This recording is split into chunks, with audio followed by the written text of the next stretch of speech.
Good morning. देखिए, इसके पहले हम लोगों ने जो चैप्टर देखा था, जिसमें हम लोगों ने देखा था कि कैसे साउथ में चोल, राष्ट्रकूट, गुर्जर, प्रतिहार इन्होंने अपना एक साम्राज्य स्थापित किया था।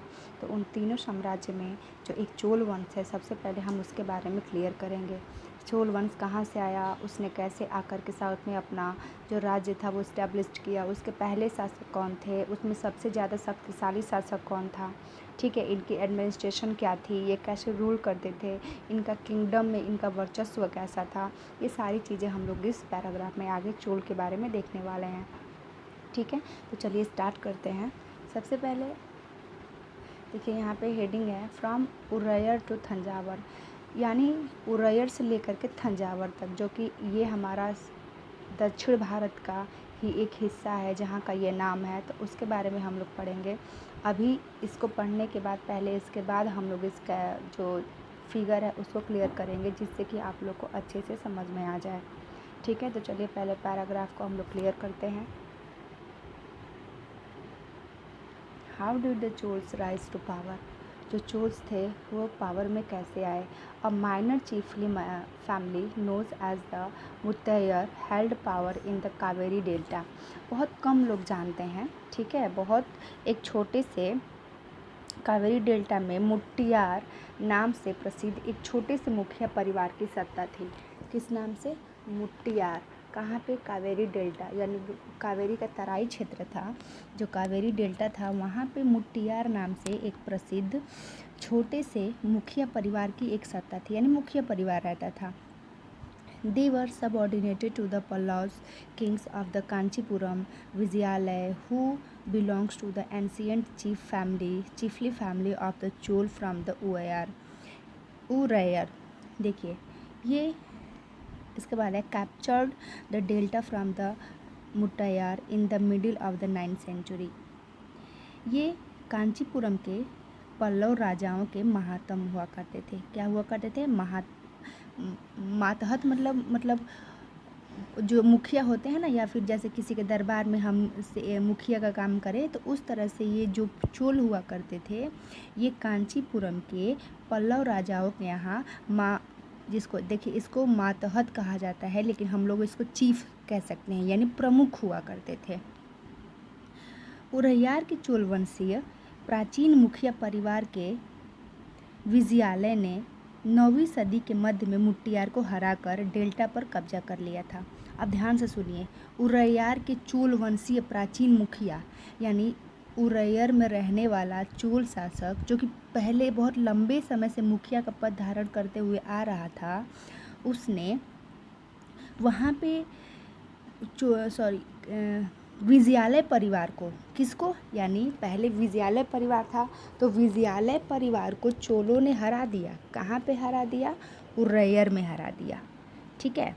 और मुट्टियार को अपने कब्जे में कर लिया। कब कर लिया? 9th century में। He built the town of Thanjavur and a temple for the goddess निसुम्बुद्धिनी there।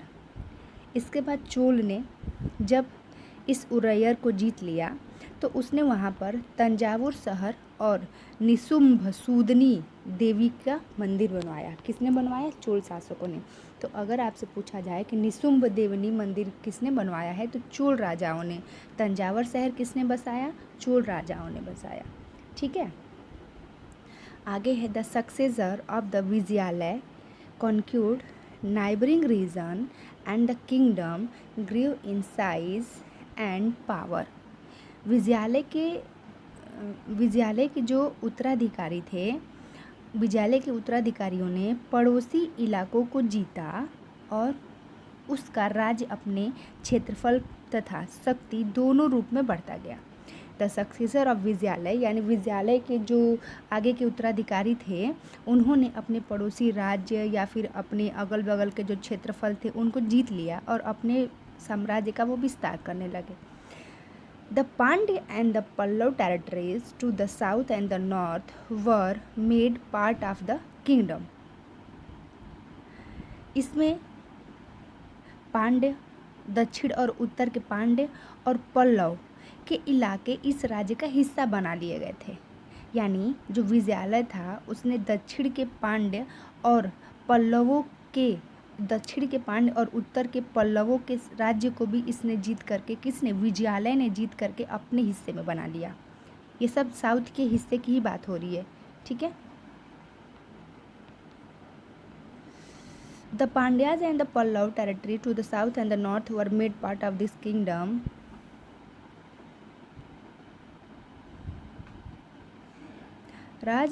यही है ना, यही है। Rajaraja first considered the most powerful Chola ruler.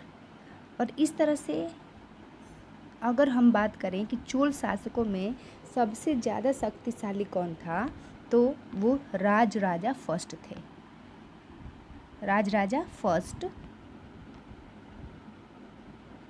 सबसे समृद्धशाली और सबसे शक्तिशाली राजा थे। Become king in 985 and expanded control over most of this area. Rajaraja first 985 ईस्वी में इन्होंने control over most of this area, यानी साउथ का लगभग जितना भी एरिया आता है, लगभग हर एक हिस्से पर इनका शासन हो गया और ये वहाँ के राजा हो गए।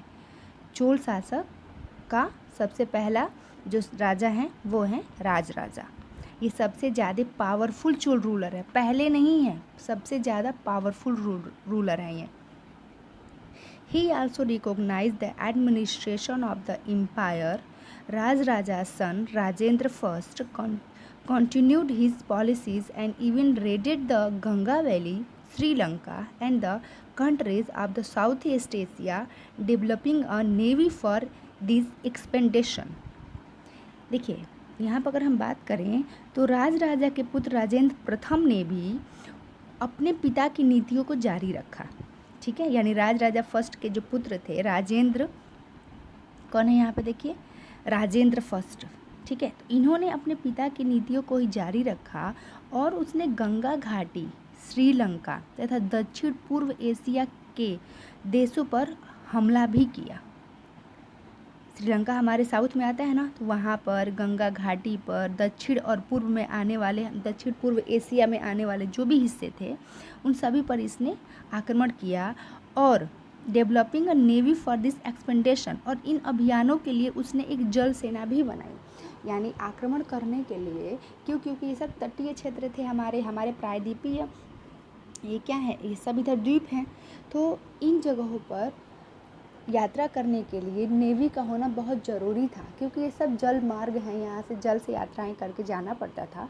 तो राजेंद्र फर्स्ट ने सबसे पहले नेवी का भी निर्माण किया, ठीक है। देखिए इस फिगर को पहले थोड़ा समझ लेते हैं जो मैंने अभी आप लोगों को दिखाया है। देखिए फिगर में दिया हुआ है नीचे, a Chola kingdom and its neighbouring, एक चोल शासक और उसके पड़ोसी राज्य। ये देखिए यहाँ पे दिया है चोल्स, दिया है ना, ये चोल्स है। कौन कौन है इसमें, देखिए सबसे नीचे पांड्याज, मदुरई, ये इनके पड़ोसी राज्य हैं। उरैयर, जहाँ पर चोलों ने अपना बनाया था, स्थापित किया था अपना स्थान। इसके बाद से थंजावर है, गंगी कोंडचोलपुरम है, गंगवर्दी है, बनावसी है, ठीक है। इसके बाद से नुलाम्बवी है, ठीक है। ये सारे जगह आपको दिख रहे हैं ना। इसके बाद से काकतीय वंश है, यहाँ पे ये काकतीय वंश है, देखिए ये काकतीय वंश है। फिर यहाँ पे वेगी वंश है, फिर साउथ कलिंगा। इसके बाद से चालुक्य अंडर विक्रमा, देखिए चालुक्य शासक विक्रमादित्य फोर्थ के अंदर ये सारे राज्य, यानी जहाँ से ये ऑरेंज पट्टी चली है, देखिए ये जहाँ से ये ऑरेंज पट्टी चली है, यहाँ से ये पूरे जो राज्य हैं ये सब इनके मतलब इनके अंडर में थी, ठीक है। और यहाँ पे हमारा कलिंग है, कलिंग, और यहाँ पे बंगाल की खाड़ी है। तो इस तरह से इन्होंने साउथ और ईस्ट का, यानी पूरब का, ये ईस्ट है ना इधर, देखिए ये हमारा साउथ है, ये ईस्ट है, तो लगभग इधर का पूरा भाग इन लोगों ने जीत लिया था, ठीक है। चलिए आगे चलते हैं। इसको तो पढ़ लिया हम लोगों ने, सॉरी यहाँ जाना है ना। अब नेक्स्ट हेडिंग है हमारा स्प्लेंडिड टेम्पल एंड ब्रोंज। देखिए, ब्रोंज स्कल्पटर यानी शानदार मंदिर और ब्रोंज से बने हुए मूर्तिकला, कांस्य की मूर्ति कलाओं के बारे में देखते हैं। The big temple of Thanjavur and the गंगईकोंडचोलपुरम।